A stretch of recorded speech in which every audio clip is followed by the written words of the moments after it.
नमस्कार, स्वागत आहे आपले ॲडलॅब ॲप्लिकेशनमध्ये. आपण आज या व्हिडिओमध्ये बघणार आहोत आपल्या नावाचं फॉन्ट कलर कसा बदलायचा, सोबतच त्या नावाची फॉन्ट स्टाईल कशी बदलायची.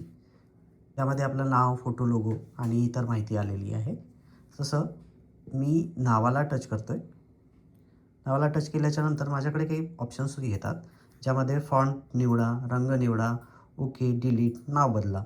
तर मी फॉन्ट स्टाईल किंवा फॉन्ट निवडा यावर क्लिक करतो आहे. क्लिक केल्याच्यानंतर माझ्याकडे भरपूर सारे इथे फॉन्ट्स येतात.